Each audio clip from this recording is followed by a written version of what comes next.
Hey hello welcome to chemistry and two. So देखिए, इस particular video में photoelectric effect के बारे में बात करते हैं ना। Photoelectric effect specially 11th standard 12th standard में पढ़ाया जाता है जेई नीट की तैयारी करते समय। And even photo electric effect को बीएससी एमएससी में भी पढ़ाया जाता है जब आप सॉलिड स्टेट केमिस्ट्री पढ़ना शुरू करते हो। अब 11th 12th स्टैंडर्ड में इसको 11th स्टैंडर्ड में स्पेशली पढ़ाया जाता है जब आप एटॉमिक स्ट्रक्चर पढ़ते हो, तब फोटो इलेक्ट्रिक इफेक्ट का या आइंस्टाइन इक्वेशन जो हम कहते हैं उसके बारे में समझाया जाता है। तो चलिए स्टार्ट करते हैं। बेसिकली फोटो इलेक्ट्रिक इफेक्ट है क्या, क्योंकि इसके ऊपर बहुत सारे क्वेश्चंस होते हैं जो अलग अलग लेवल पे अलग अलग कॉम्पिटिटिव एग्जाम्स में आते हैं ना। फोटो इलेक्ट्रिक इफेक्ट जो था वो आइंस्टाइन ने दिया था, जहां से उन्होंने ये प्रूव किया था कि electromagnetic radiations that is light have got a particle nature. देखिए, स्टार्टिंग में जो हमारा इलेक्ट्रोमैग्नेटिक रेडिएशन था उसको लोगों ने कहा था कि उसमें वेव नेचर होता है, बट आइंस्टाइन का ये ओपिनियन था कि नहीं, जो लाइट है, जो इलेक्ट्रोमैग्नेटिक रेडिएशन है, वो पार्टिकल की तरह भी बिहेव करती है। तो उन्होंने कहा था कि जो इलेक्ट्रोमैग्नेटिक रेडिएशन है, इलेक्ट्रोमैग्नेटिक वेव जो है, जब वो पार्टिकल की तरह बिहेव करती है तो उस पार्टिकल को द पार्टिकल ऑफ लाइट को उन्होंने एक नाम दे दिया था जिसको कहा गया था फोटोन। ना what basically do you mean by photon? Photon is a packet of light, जिसको हम कहते हैं ना, पैकेट्स में लाइट आती है, हमने ये पढ़ा होगा। लाइट जो है, अब इसका मतलब ये नहीं है कि सच में लाइट का पैकेट आता है। पैकेट्स ऑफ लाइट का मतलब होता है, आप इसको ऐसे समझ सकते हो कि मान लीजिए एक इलेक्ट्रोमैग्नेटिक रेडिएशन है इस तरीके से, और ऐसी बहुत सारी इलेक्ट्रोमैग्नेटिक रेडिएशन है जो कंटिन्यूसली एक सोर्स में से निकल कर आ रही हैं। जस्ट लाइक जैसे मान लीजिए कपड़ा होता है और उस कपड़े के अंदर धागे होते हैं। आपने कभी देखा होगा कॉटन का कपड़ा या नायलॉन का कपड़ा, तो उसमें अलग अलग धागे होते हैं। एक इमेजिनेशन का एग्जांपल दे रहा हूँ, आप इसको कैसे इमेजिन कर सकते हो इस तरीके से। तो एक धागा जो यहाँ पर है, जो है यहाँ पे, जो एक सोर्स में से निकल के आ रहा है, आप उसे एक फोटोन कह सकते हो। जब मैं आपसे कहता हूँ नंबर ऑफ फोटॉन्स को इंक्रीज़ करो, मतलब इन शॉर्ट मैं आपसे कह रहा हूँ कि धागों को इंक्रीज़ करो। कपड़े के अंदर जो धागे लगे होते हैं ना, आप उसको फोटोन का एनालॉजी ले सकते हो कि इस तरीके से लाइट जो है, जब मैं कहता हूँ बहुत सारे फोटोन एक साथ आ रहे हैं, मतलब उनकी डेंसिटी बढ़ गई और बहुत सारे फोटोन एक साथ यहाँ पे प्रेजेंट है। अगर इस फोटोन का एनर्जी कितना होगा, किसी भी एक पर्टिकुलर फोटोन का एनर्जी कितना होगा, इसका सिंपल फार्मूला जो था वो प्लैंक्स ने दिया था, that is h multiplied by mu, this will be the energy of a single photon. मतलब मेरा एक कपड़ा जो है, उस कपड़े में जो धागा होता है जिसको आपने 1 फोटोन कंसिडर किया है, 1 फोटोन, अ कंटिन्यूस 1 फोटोन, उस एक धागे की एनर्जी कितनी होगी वो डिपेंड करता है प्लैंक्स कांस्टेंट मल्टीप्लाइड बाय उसकी फ्रीक्वेंसी कितनी है, h इंटू म्यू, जहाँ पे h का जो वैल्यू है वो कितना आता है 6.626 into 10 to the power -34 joules. -34 joule second होता है, हम सिर्फ वैल्यू लिखते हैं, यूनिट्स को थोड़ा इग्नोर कर देते हैं, ठीक है, जूल सेकंड, बिकॉज h जो है वो एनर्जी पर यूनिट फ्रीक्वेंसी, तो पर यूनिट फ्रीक्वेंसी पर सेकंड होती है, सेकंड ऊपर जाएगी तो क्या हो जाएगा, जूल सेकंड हो जाएगा। याद रखना, h का मतलब हो जाता है energy divided by frequency, energy joules में होती है, फ्रीक्वेंसी पर सेकंड होती है, सेकंड ऊपर जाएगा तो जूल सेकंड इसका यूनिट हो जाता है। अब बात करते हैं फोटो इलेक्ट्रिक इफेक्ट क्या है। देखिए, मान लीजिए अगर मेरे पास एक मेटल की प्लेट है, यहाँ पे इस तरीके से एक मेटल प्लेट है जिसको मैंने एक नेगेटिव प्लेट के साथ कनेक्ट कर दिया है। मैंने उसको किसके साथ कनेक्ट कर दिया, एक नेगेटिव रॉड के साथ, और सामने मेरे पास एक और मेटल की प्लेट है जिसको मैंने, इसको थोड़ा अच्छे से बना देते हैं, I have got another metal plate जिसको मैंने पॉजिटिव वोल्टेज के साथ कनेक्ट कर दिया है इस तरीके से। अब ये जो मेटल है इसके ऊपर एटम्स होंगे इस तरीके से, और इन एटम्स के अंदर इलेक्ट्रॉन्स होंगे, एंड नॉट ओनली उन एटम्स में इलेक्ट्रॉन होंगे, सिंस मैंने उसको नेगेटिव रॉड के साथ कनेक्ट किया है, नेगेटिव रॉड से क्या बाहर निकलता है, इलेक्ट्रॉन। क्या बाहर निकलता है, इलेक्ट्रॉन, जो यहाँ चला जाएगा। पर ये इलेक्ट्रॉन तब तक वहाँ नहीं जाएंगे जब तक यहाँ से इलेक्ट्रॉन बाहर नहीं निकलते। और पॉजिटिव रोड पे क्या डेवलप हो जाता है, यहाँ पे पॉजिटिव चार्ज डेवलप हो जाता है। तो इस तरीके से मेरे पास एक रॉड है जो नेगेटिव से कनेक्टेड है, जहाँ से इलेक्ट्रॉन आने के लिए बेताब हैं। अगर यहाँ से इलेक्ट्रॉन निकलेंगे वहाँ जाएंगे, और इलेक्ट्रॉन यहाँ से यहाँ आने के लिए बेताब हैं। पर यह तब कंप्लीट होगा, सर्किट को हम कंप्लीट तब कहेंगे जब यहाँ से इलेक्ट्रॉन निकलें और यहाँ पे ट्रैवल करें, और यहाँ से इलेक्ट्रॉन निकल के यहाँ पर आ जाएं, तब हम कहेंगे सर्किट कंप्लीट है। अब हमने क्या किया, इस पूरे सिस्टम को इवैक्यूएटेड ट्यूब के अंदर बंद कर दिया इस तरीके से अंदर, जहाँ पे एयर प्रेशर बहुत कम होगा, और यहाँ एक खिड़की छोड़ दी इस तरीके से। और मैं बहुत जनरल डायग्राम बना रहा हूँ, आपको अगर एकदम एक्यूरेट डायग्राम चाहिए आप गूगल से इमेजेस को ले सकते हो, मैं आपको दिखा दूंगा थोड़ी देर में, ठीक है, इस तरीके से। अब मैं यहाँ क्या करता हूँ, यहाँ से एक इलेक्ट्रोमैग्नेटिक रेडिएशन को डालता हूँ जो यहाँ पर आकर गिरेगी। अब सारा समझना, देखिए मेरे पास एक एटम है इस तरीके से, उसमें एक न्यूक्लियस होगा, उसमें एक वैलेंस इलेक्ट्रॉन होगा।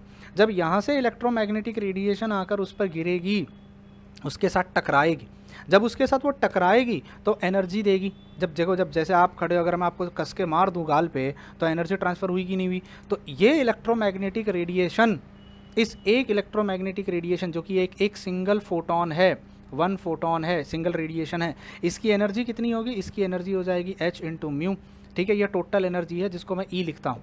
ये आएगा और यहाँ पे आके टकराएगा। टकराने के बाद अगर इस एनर्जी में, इस इलेक्ट्रोमैग्नेटिक रेडिएशन में, इस फोटोन में इतनी ताकत है कि वो इस इलेक्ट्रॉन को बाहर नॉकआउट कर सके, सर मतलब एक सिंपल सा फंडा, इलेक्ट्रॉन को अगर बाहर निकालना है तो हमें उसे एक मिनिमम अमाउंट ऑफ एनर्जी से मारना पड़ेगा।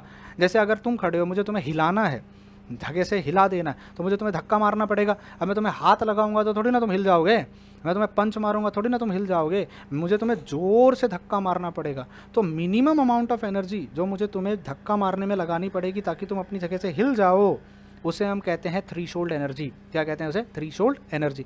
तो इस इलेक्ट्रॉन को अगर मुझे बाहर निकालना है तो मुझे एक उसे थ्रीशोल्ड एनर्जी से ही धक्का मारना पड़ेगा, तभी वो बाहर आएगा, वरना नहीं आएगा। मान लेते हैं इसका थ्रीशोल्ड एनर्जी है 60 जूल। अब आपने जो एनर्जी, जो फोटोन उसके ऊपर डाला है, उसकी कुछ तो एनर्जी होगी, उसकी एनर्जी हो जाती है E will be equal to H into mu. तो अब मेरा क्वेश्चन है, 100 जूल की एनर्जी से आपने उसे मारा, 60 जूल की एनर्जी उसमें से यूज़ हो गई, तो जो एनर्जी यूज़ हुई, थ्रीशोल्ड एनर्जी मैं उसे कहूँ या मैं उसे वर्क फंक्शन कहूँ, उसे हम क्या कहते हैं, दूसरा नाम उसे हम वर्क फंक्शन भी कहते हैं। यानी कितनी मुझे मेहनत करनी पड़ेगी उसे बाहर निकालने के लिए। तो मैं 100 जूल की एनर्जी उस पर डाल रहा हूँ, 60 जूल की एनर्जी यूज़ हो जा रही है, तो जो इलेक्ट्रॉन बाहर निकलेगा उसमें कितनी एनर्जी बचेगी, उसमें 40 जूल की एनर्जी होगी, जो उसे काइनेटिक एनर्जी के तौर पे कन्वर्ट कर देगा। तो मैं जूल्स लेके चल रहा हूँ, इलेक्ट्रॉन वोल्ट होना चाहिए, एनर्जी यूजुअली यहाँ इलेक्ट्रॉन वोल्ट में कैलकुलेट की जाती है। ये सब समझाने के लिए एक इलस्ट्रेटिव एग्जाम्पल ले रहा हूँ ताकि चीज़ों को बहुत आसानी से समझाया जाए। इलेक्ट्रॉन वोल्ट करूँगा तो समझना थोड़ा डिफिकल्ट हो जाता, ठीक है। तो 100 जूल की एनर्जी में से 60 जूल की एनर्जी यूज़ हो गई और बाकी की बची हुई 40 जूल की एनर्जी काइनेटिक एनर्जी में कन्वर्ट हो गई। तो मुझे बताओ फार्मूला क्या बना। तो सर टोटल एनर्जी जो आपने डाली थी, that is use as work function, उसको आपने वर्क फंक्शन के तौर पे यूज़ कर लिया, प्लस आपने उसे कहाँ यूज़ कर लिया, काइनेटिक एनर्जी के तौर पे। टोटल एनर्जी कितनी थी, H into mu will be equal to, work function करने में कुछ तो एनर्जी यूज़ हुई होगी, उस एनर्जी का, उस इसमें से कुछ तो एनर्जी उसने एब्जॉर्ब कर ली होगी जिससे वो बाहर निकला होगा। उस एनर्जी को आप कैसे लिखोगे, H इंटू म्यू प्राइम, जिसमें से इसको कहेंगे थ्रीशोल्ड फ्रीक्वेंसी। इसको पहली बात तो ये वर्क फंक्शन जो है ना, वर्क फंक्शन, इसको हम फाई के साथ रिप्रेजेंट कर देते हैं। इतनी एनर्जी यूज़ हो गई work function, plus kinetic energy को हाफ mv²। ना what basically is phi, work function, उतनी अमाउंट ऑफ एनर्जी एब्जॉर्ब हो गई। तो ये हो जाएगा H into mu will be equal to H into mu prime plus half mv², जिसमें mass of electron, velocity of electron, kinetic energy decide करेगा। और इसमें ये जो म्यू है, म्यू प्राइम या म्यू बार, इसको हम कहते हैं थ्रीशोल्ड फ्रीक्वेंसी, थ्रीशोल्ड फ्रीक्वेंसी। तो हमारे पास जो फॉर्मूला बना उसके हिसाब से total energy H mu will be equal to H mu prime plus kinetic energy. So what will be kinetic energy of that electron. Sir जो टोटल एनर्जी थी उसमें से वर्क फंक्शन को माइनस कर दीजिए, जितनी एनर्जी उसे बाहर निकालने में लगने वाली थी उसको माइनस कर दीजिए, आपको पता चल जाएगा ना। इसमें से H कॉमन निकाला जा सकता है, म्यू माइनस म्यू प्राइम, इसमें म्यू जो है वो इंसिडेंट रेडिएशन का, इंसिडेंट रेडिएशन का फ्रीक्वेंसी है, इंसिडेंट रेडिएशन का फ्रीक्वेंसी। और म्यू प्राइम जो है वो क्या है, इसका थ्रीशोल्ड फ्रीक्वेंसी। थ्रीशोल्ड का मतलब क्या, उतनी फ्रीक्वेंसी तो मिनिमम होनी चाहिए जिसके बाद वो एनर्जी को एब्जॉर्ब कर लेगा। उतनी फ्रीक्वेंसी की रेडिएशन जब गिरेगी तो एब्जॉर्ब करेगा, उससे नीचे वो एब्जॉर्ब नहीं करेगा। तो मिनिमम इतनी फ्रीक्वेंसी तो होनी चाहिए थी रेडिएशन में ताकि वो बाहर निकल सके, उसे कहते हैं थ्रीशोल्ड फ्रीक्वेंसी। उम्मीद करता हूँ ये लॉजिक समझ में आया। अब इसी फॉर्मूले को आप स्प्लिट कर सकते हो दूसरे तरीके से। कैसे, देखिए फ्रीक्वेंसी की जगह आप क्या लिख सकते हो, if anybody can help me, C will be equal to lambda into mu, because हम जो यूज़ कर रहे हैं वो इलेक्ट्रोमैग्नेटिक रेडिएशन है। Electromagnetic radiation moves with the velocity of light, तो C will be equal to lambda into mu.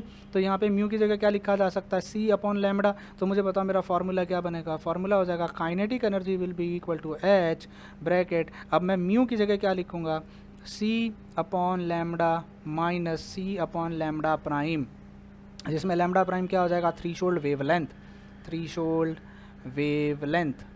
उम्मीद करता हूँ ये फंडा समझ में आया। तो अब C को कॉमन निकाल लो। तो फाइनली बताओ काइनेटिक एनर्जी के फॉर्मूले क्या क्या हैं। सबसे पहली बात तो H mu minus H mu prime, ठीक है, एच म्यू प्राइम दूसरा, एच कॉमन है, म्यू माइनस म्यू प्राइम तीसरा, एच इंटू सी 1 upon lambda minus 1 upon lambda prime, ये आपके पास फॉर्मूला बनता है काइनेटिक एनर्जी का। इसमें वर्क फंक्शन क्या है, इसमें जो वर्क फंक्शन है वो है phi, phi will be equal to H into mu prime, that will be H into C upon lambda prime. ये याद रखना, इसको वर्क फंक्शन कहते हैं। That is the minimum amount of energy that should be supplied, या minimum amount of energy जिसके साथ वो फोटोन उसके ऊपर गिरना चाहिए, जिससे वो इलेक्ट्रॉन बाहर निकल सके, उसमें काइनेटिक एनर्जी आ सके और वो मूव करके यहाँ पे जा सके। तो मिनिमम अमाउंट ऑफ एनर्जी जिसकी ज़रूरत है उसको जस्ट बाहर निकालने के लिए उसे हम वर्क फंक्शन फाई कहते हैं। अब इस पर बहुत सारे न्यूमेरिकल्स आपको देखने मिलेंगे, एंड सिर्फ इतना ही नहीं है, this is the first part of photo electric effect. अगला जो हम देखेंगे वो ये देखेंगे, देखिए आपका इलेक्ट्रॉन तो बाहर आ गया, अब ये इलेक्ट्रॉन जो बाहर आ गया वो काइनेटिक एनर्जी के साथ मूव करेगा।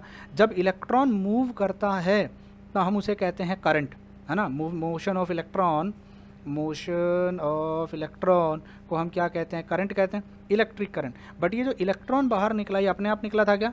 नहीं, आपने जब तक फोटोन नहीं मारोगे उस इलेक्ट्रॉन पे वो बाहर नहीं निकलेगा। वो इलेक्ट्रॉन बाहर नहीं निकलेगा तो यहाँ से वहाँ नहीं जाएगा, जब ये बाहर निकलेगा तो ये यहाँ जाएगा और यहाँ से, मतलब इन शॉर्ट देखो बड़ा सिंपल सा फंडा, आपने फोटोन मारा, इलेक्ट्रॉन बाहर निकला, उधर जगह खाली हो गई, तो यहाँ से इलेक्ट्रॉन वहाँ चला गया, ये इलेक्ट्रॉन बाहर आया, काइनेटिक एनर्जी मिल गई, ये यहाँ से यहाँ चला गया, और फिर ये ट्रैवल करते करते करते करते यहाँ आ गया, सर्किट कंप्लीट। तो पूरे सर्किट में कौन सबसे ज़्यादा हेल्प कर रहा है? फोटोन जो है वो सबसे ज़्यादा मदद करता है। इस फोटोन की वजह से ही इलेक्ट्रॉन बाहर आया और चल पाया, तो इसीलिए इसको कहा जाता है photo electric current, photo electric current. और इस इलेक्ट्रॉन को कहा जाता है फोटो इलेक्ट्रॉन, जो फोटोन की वजह से बाहर आ रहा है। Photon is a packet of light, आप उसको एक धागा समझ सकते हो या एक रस्सी समझ सकते हो, जिससे मैंने मारा और वो एक इलेक्ट्रॉन बाहर निकल गया। तो मारते समय मेरी एनर्जी उतनी होनी चाहिए कि वो वहाँ से बाहर निकल सके, यानी मेरे उसका मिनिमम वर्क फंक्शन मेरे अंदर होना चाहिए। तो उम्मीद करता हूँ ये फोटो इलेक्ट्रिक इफेक्ट आपको समझ में आया। मिलते हैं अगले वीडियो में जहाँ पे फोटो इलेक्ट्रिक इफेक्ट के बारे में कुछ और देखेंगे, that is the variation of photo electric effect with the frequency of radiation and intensity of radiation. अगर मेरी रेडिएशन की फ्रीक्वेंसी को बढ़ाया जाए तो क्या असर पड़ेगा फोटो इलेक्ट्रिक करंट पे, और अगर इंटेंसिटी को बढ़ाया जाए तो क्या असर पड़ेगा फोटो इलेक्ट्रिक इफेक्ट पे। तो ये दो हैं जो सबसे इंपॉर्टेंट, और इसके ग्राफ उसको मैं अगले वीडियो में पढ़ाऊंगा। उम्मीद करता हूँ ये वीडियो समझ में आया। Till then bye bye, take care and God bless you all.